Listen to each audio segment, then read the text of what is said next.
These are the chilling, detailed portraits drawn by the hands of a serial killer. 16 victims with distinct features, attention to eye color, hairstyle, and the city where they were murdered. An emotional day in a Mineola courtroom as a suspected MS-13 gang member is sentenced to decades behind bars after admitting to being involved in 4 different murders in Nassau County. His MO was to rob folks late at night. Ever since Cain killed his brother Abel, people have wondered why someone would murder another person. Sometimes it's for money, jealousy, or revenge, but there are darker reasons too. In gangs where violence is common, some members seem to enjoy killing more than others. Picture this, a group of guys who calls themselves insane and brags about their wild lifestyle. They're into drugs, alcohol, and they're not afraid to kill. Some of them have been doing it since they were kids. They've got nicknames like or Mad Dog. But even in this crazy world, there are some who stand out. I've never seen that many dead bodies in one place before. And it was horrible. These guys aren't just for the usual reasons. They seem to enjoy it too much, and they're involved in almost every the gang commits. They're like always looking for their next victim. The other gang members know who they are and they're scared of them. They've heard rumors about them innocent people, even members of their own gang. Now here's where it gets interesting. There's a term for people like this, serial killers. You've probably heard of them before. They're not like other who kill in a fit of rage or for money. Serial killers plan their carefully and they enjoy it. They might have had a rough childhood with abuse or bullying, and they often show strange behaviors like setting fires or hurting animals when they are young. But here's the kicker. Some of these serial killers might be hiding in plain sight, right in the middle of a gang. Think about it. Gangs are already doing illegal stuff, so it wouldn't be hard for a serial killer to blend in. And with the FBI saying there could be 200 serial killers out there at any time, who knows how many are in gangs? There have been gangs in the past that were basically made up of serial killers. Ever heard of Charles Manson? He led a group of people who for him. And there are others too, like the Freight Train Riders of America and the Happy Face Murders. They're not your typical gangs. They're something much darker. Well, today we're diving into the story of a serial killer that even his own gang feared. Odog, a name that rings some bells in the hood. He wasn't just your average gang member. Nope, he was something far more terrifying. Stick around as we unravel how it all started.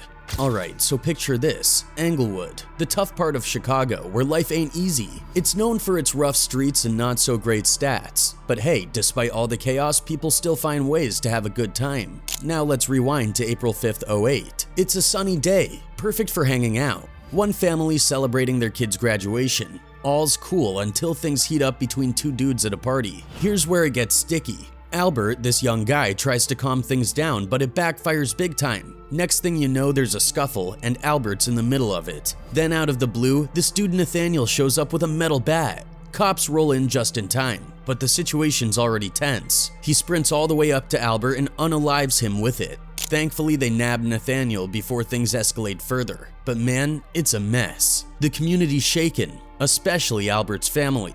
But get this, instead of just sulking, Albert's brothers Alvin, Alex, and Robert Vaughn decide to honor him. They decide to do something big for their community, so they kick off a 3-on-3 basketball league. This league wasn't just about hoops, it was about bringing folks together. Guess what? The league was a smash hit. It brought people closer like a real family. They all hung out, chilling every single day. They even came up with a cool name for their crew, Goonie Boss. It meant they were all bosses in their own right, but they had each other's backs when things got rough. Basically, they were a solid bunch stuck in a rough neighborhood. At first, it was just Alvin, Alex, and Robert Vaughn, the OG crew. But then they added some more homies. There was Jonathan Jackson, also known as Big John. This dude was tight with the Vaughn brothers, tighter than a knot. Then there was Alonzo Williams, aka King Englewood. He was chasing his rap dreams, but still down to ball with the crew. Jonathan and Alonzo were like peas in a pod. They were inseparable, closer than family. Together they were known as the hustlers and fly guys of Englewood. While other folks were caught up in drama, these guys were just living it up. They stayed in their lane, making sure not to step on anyone's toes. Their bond was unbreakable. Rumor had it that nothing could tear these guys apart. They were like a force to be reckoned with, a true brotherhood. Despite the rough streets, they kept their heads high, spreading nothing but good vibes. Everything was rolling smooth until 2012 rolled around, and in came a new dude who shook things up big time. In 2011, there was this unexpected fella who started showing up to the Goonie League games. People called him Romeo Blackman, but around these parts he was better known as Odog. Odog grew up tough, a real street kid from Englewood known for being a tough cookie, a bit of a bully. Now, when Odog first strutted onto the court, folks were scratching their heads. Like, why's this dude want to be here? The Vaughn brothers who ran the league knew about Odog's rep, but being the good-hearted fellas they were, they decided to give him a shot. Surprisingly, Odog hit it off real well with the Goonies, the crew who ran the show. They saw him as a cool addition, and Odog, well, he thought they were the bee's knees too. But here's the kicker. Odog wasn't all he seemed. See, deep down, Odog had some dark plans. He was all about power, craving it like a kid craves candy. Joining the Goonies wasn't about hoops for him. It was about climbing the ladder of influence in Englewood. So by 2013, Odog's scheme started taking shape. He wormed his way into the Vaughn brothers' trust, convincing them to let him call the shots. That's when the madness kicked off. Odog wasted no time in building his crew. First up, he recruited his right-hand man, DeMarco Bennett, aka Marco. Marco was like family to the Vaughn brothers, being King Vaughn's cousin and all. Then came Odog's own cousin, Rashad Wells, aka Tay Book. After that, he roped in two big shots from the streets, Terrence Smith, aka TT, and some other tough cookies named Delicious Turman and Lil Mo. With this crew by his side, Odog had himself a squad that could shake things up big time. And the Vaughn brothers, they had no clue what Odog was brewing. They thought they were running the show, but little did they know Odog was pulling the strings behind the scenes. Here's where it gets juicy. Odog was not satisfied with just having a crew. Oh no, he wanted to make sure that they were packing heat too. He pushed for all the Goonies to carry blades, turning what was once a friendly basketball league into something way more dangerous. So let me take you back to January 10th, 2014. It's cold as heck in Chicago, and Big John from the Goonies is driving down South Racine Boulevard. Suddenly, whoop whoop, a cop car pulls up behind him and flashes those red and blue lights. Big John pulls over and the officer wants to check his ride. Inside, they find something they don't like. A blicky. Bam! Big John's in cuffs and headed to Cook County Jail. Turns out that's a serious deal. A class 4 felony could land him in the slammer for 1 to 3 years. The Goonies ain't happy, but hey, they figure it's not the end of the world. But guess what? 3 days later, boom, Big John's out. That's quick, right? Got everybody scratching their heads, especially Odog. He's got this itch that Big John might be a snitch, so he starts asking around, stirring up trouble. But Big John's buddy, King Englewood, he's like, hold your horses, no way Big John's a snitch. Even the Vaughn brothers back him up. They're like, come on, who'd he even snitch on? But Odog, he loves drama like a dog loves a bone. So a week later, January 22nd, he decides he needs to have a chat with Big John. They meet up at Big John's place. Next thing you know, Odog does something crazy. He takes Big John out right there in his own crib. Total shocker. The Goonies are devastated. They're thinking, what the heck, Odog, you had no proof. Most of them keep quiet, scared of Odog's wrath. But one guy, King Englewood, he's got guts. He marches up to Odog and tells him straight up, you messed up big time, Big John was solid. Odog's furious now. He's got King Englewood on his hit list. Fast forward to March 21st, 2014. It's a Friday morning in Englewood, and things are about to get real. It was a regular Friday morning in Englewood, and King was chilling outside on the block at 10:30 a.m. Specifically, he was hanging out in the alley not far from Big John's apartment. Little did he know Odog was on the prowl looking for him. Odog couldn't find him on Racine, but he had a feeling King was nearby. At 10:40, he cruised down West 70th and spotted King. Odog casually hopped out of the car and strolled down to the alley. Approaching King, he didn't say a word. Right there, he unalived King. Now, King Englewood was well known in the neighborhood and everybody had his back. Neither him nor Big John had done anything to deserve what Odog was planning. As you can imagine, the Goonies and the Vaughn brothers were not happy about Odog's intentions, but they knew they were no match for Odog and his crew, so they had no choice but to play along. Odog was becoming the feared leader he always wanted to be, and it was a scary sight. His first move? Officially claiming territory, the corner of 71st and Aberdeen. This spot was now Goonies' turf. It was a risky move though, surrounded by dangerous gangs on every side. Just 1 block away, Push Squad, a tough BD set, held down 72nd and Aberdeen. And across Aberdeen, the Black Peace Stones, aka May Block, posed another threat.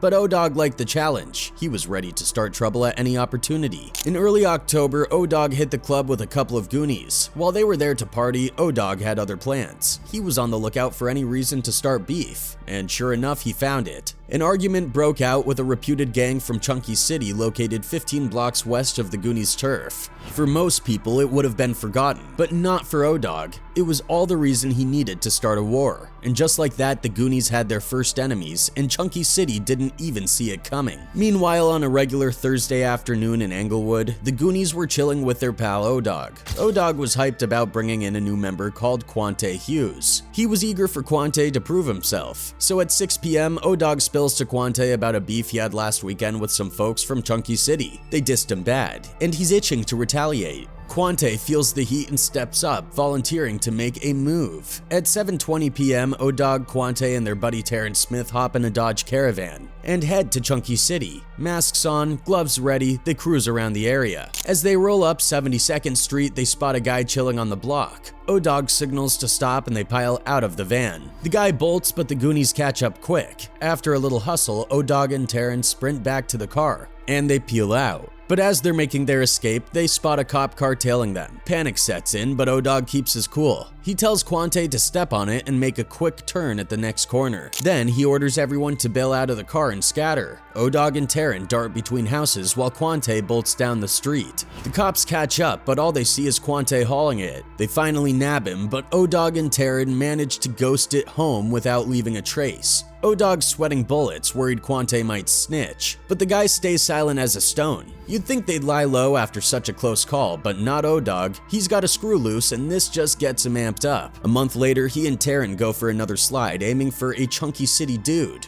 But things go south fast. They accidentally hit a woman named Crystal Jackson, sparking outrage all over. The community's furious, turning their backs on Odog. Even his own crew's disgusted, especially Alex and Alvin Vaughn. They can't believe what the Goonies have become. But the drama's just getting started. Right around the block is Push Squad, a rival crew. When the Goonies move in on their turf, Odog's ready to rumble. By December 13th, 2015, Odog's rolling with Marco Bennett. They cruise around Push Squad's hood and spot a guy named Smiley. Odog tells Marco to jump out and he makes a run for it, and Odog unalives Smiley. Marco hops back in and they book it north. But the cops catch on, lights flashing. Odog guns it, swerving through the streets. He finally drops Marco off and ditches the cops after a wild chase. Marco's not so lucky. He tries to hide, but the cops bag him with a gun tossed out the window. Odog's close call leaves him untouched. The cops were clueless about what went down earlier, so they let him slide. Marco, though, gets nabbed when they find the gun. A witness seals the deal, pointing the finger at him at Marco,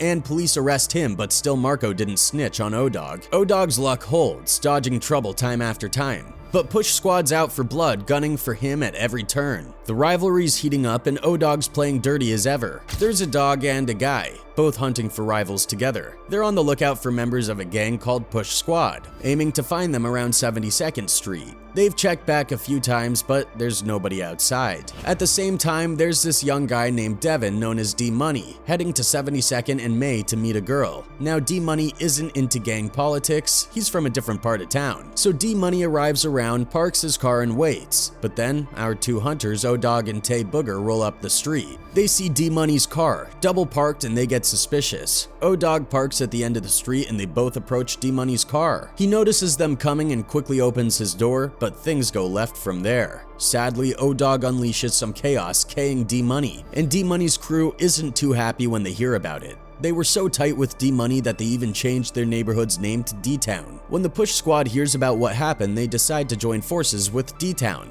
This spells bad news for Odog and his crew, the Goonies. Fast forward to March 15th, 2016. A Goonie member named Kusi is just grabbing some food from the market. Now, Kusi isn't really a big deal in the Goonies, just a buddy of the Vaughn brothers, but even so, his ties make him a target for the rivals. So around 7:30 p.m., Kusi leaves the store and bam! Two masked men are right there. It's a loss for the Goonies, and when Odog hears about it, he's furious. Odog's disappointed that none of his crew are stepping up, so he decides to take matters into his own hands. He starts looking for Push Squad members, and eventually he gets a lead. On May 21st, 2016, Odog tracked down a Push Squad member hanging out near Goonie territory. He rolls up, spots the guy, and lets loose, just like before. But sadly, Odog's madness doesn't stop there. He decides to leave the city for a bit and visit his cousin Goldie in a small town down south. Now, Goldie wasn't into street life until Odog came along and roped him in. But when Odog runs out of cash for his shady dealings, he convinces Goldie to help with a robbery. So they head out to a small town, hit a gun store, and somehow get away with it. But Odog's paranoia starts kicking in, especially with Goldie, because Goldie wasn't part of any gang, and high chances were that he was going to snitch on Odog. After 8 days, Odog can't take it anymore. He ends up doing something unthinkable. He unalived his own cousin. Alex Vaughn got really sick in his stomach when he heard about what Odog did. Odog had this habit of flipping out on people for no reason. Nobody was safe around him. The Vaughn brothers even thought about telling the cops about him, but they hesitated. Then, on a tragic day in 2016, Robert Vaughn, one of Alex's brothers, was found dead in his car. That was the last straw for Alex. He was mad as heck and needed to blow off some steam, so he went to a shooting range thinking it would help. But here's the kicker. He forgot he wasn't supposed to have a gun because of some trouble he got into before. The cops came and they had to haul him away. Feeling like life wasn't fair, Alex decided to spill the beans about everything Odog had done. He even gave the cops all the details about Odog's gang Goonie boss. And guess what? The cops had never seen anything like it before. They built a big case against Goonie boss and got a bunch of them locked up, including Odog. Now, Odog was facing a boatload of time in prison, like almost 1,000 years. People in Chicago said he was the worst ever. But thanks to Alex, the streets got a bit safer. And that's it for today. Until next time, bye.